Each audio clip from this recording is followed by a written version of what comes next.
What up, YouTube fam? Today we're going to talk about working with smaller clients, the pitfalls, the upsides. Let's go.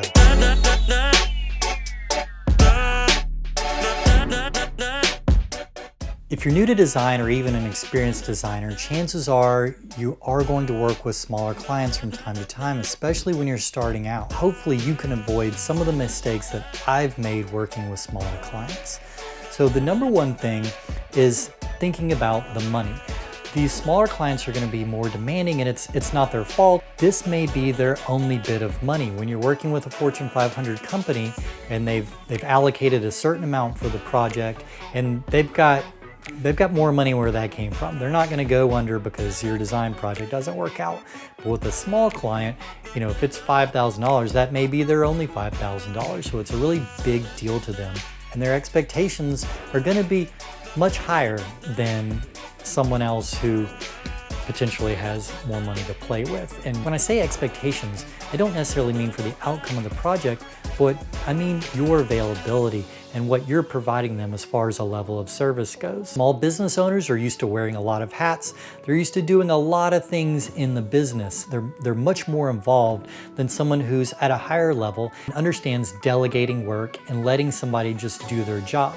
Now, this isn't a knock against small clients. It's just they may not have that trust level with you going in. They're going to be a little bit more cautious, and they're going to have a lot of questions. That's going to result in a lot more emails. Since they are involved, they're going to be doing more things. They may be trying to manage pieces of the project themselves, or getting in and playing with things as you're working on them. There's a lot of factors that come into play here, and things that they're going to be doing that are going to ultimately add time onto the project that you might not experience with someone else who's at a higher level in their business. Those people are generally busy, and they understand that their time is valuable, and they're assuming that your time is valuable as well. Now, small business people, of course, their time is incredibly valuable, just like yours is, but they may not have internalized that value yet. So they're not thinking, hey, every time I send this guy an email, he's got to stop and deal with this, and this is adding time to the project and whittling away at how much money that he's making. Now, if you're charging hourly, you can basically charge for checking these emails and charge for all these small requests, and that's great. That can be wonderful.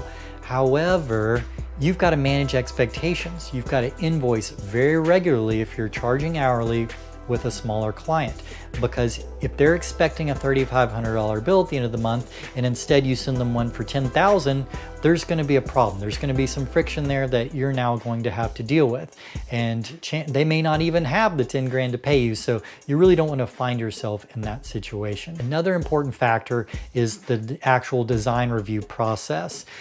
These clients often don't know what they want. They're relying on you to kind of pull out of them and show them what it is that they want. They'll know it when they see it. You've heard that before, I'm sure. And that's a recipe for disaster.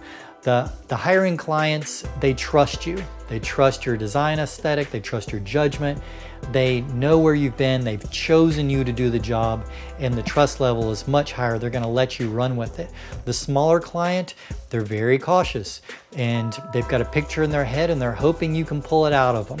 And sometimes you're not able to. I had a client somewhat recently, and she was a smaller client, wonderful person, and I just couldn't execute something that she was happy with. And I said, hey, you should maybe work with one of these other junior designers that you know. Maybe they could afford to give you more time and kind of get you through the process. And sure enough, time goes by, and you start to see what they created on social media. As they start using it, you can see what it was that eventually made them happy, and you might go, oh, I get it now. Our taste levels were too far apart.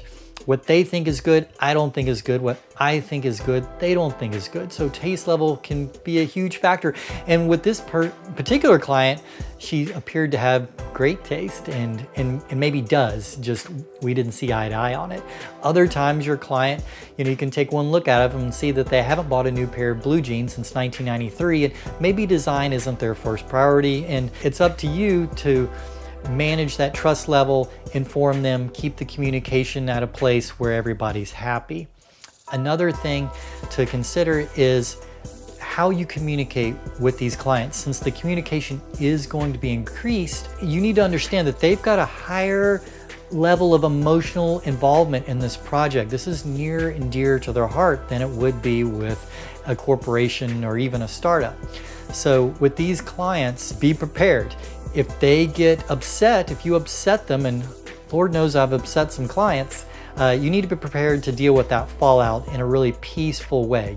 If they're freaking out, you've got to be the Rock of Gibraltar. You've got to have your stuff together and you've got to maintain your composure at all times.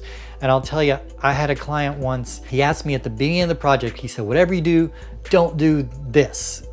Don't do it, don't do it. And I said, look, you've got nothing to worry about. We're professionals. I'm never gonna do that. You don't need to worry. It's not gonna happen. And sure enough, we turned around and we did the very thing that we said we weren't gonna do. And he called me up and was shoving his fist down my throat. And it was okay. I held my composure. I tried to de-escalate the situation, bring him down off the ledge and get him to a place where we could peacefully talk about it and just fix the problem. And in this situation, I had my developer fix the problem while we were on the phone. So by the time he was able to come down from his rant, the problem was fixed and everything was fine again. But you know, it was really my responsibility to be the voice of reason and to de-escalate that situation. And after the fact, he sent me an email and said, hey, I really appreciated the way you handled me in that situation. I was freaking out and you were calm, cool, and collected, and that really went a long way with me. So that was wonderful. I learned something, maybe even he learned something, but through that experience, I felt like I was maybe a slightly better person. And that's ideal, because you are gonna step in it every once in a while. You're gonna make mistakes and you're probably gonna make somebody a little angry at least once before this career is all said and done. So watch out for these things and really think about it. Manage your expectations. Always work with a contract. I don't care if it's your mother. That contract is not just for you, it's also for them. And that's gonna outline the expectations and what's involved and what's expected of both parties. You also need to communicate with that person and let them know that your time is valuable. Show them the value, track your hours. That way you can come back and say, look, we've spent 40 hours communicating about this and I allocated 40 hours to execute the project. Something's got to give here. So the more you can do to manage expectations with that client, be sensitive to their unique needs, be sensitive that they're a smaller client and maybe you're not going to be able to work with them in the same way that you worked with that high-end client or that startup who's just completed a Series A. I'm going to leave you with that. Remember, it's never their fault. It doesn't mean they're always right, but it's never their fault. You want to get in there and rise to the occasion, be the best person that you can be, hone your business skills, and really take each opportunity as an opportunity to grow and become better at your craft and better at business. All right, have a good one. Peace out.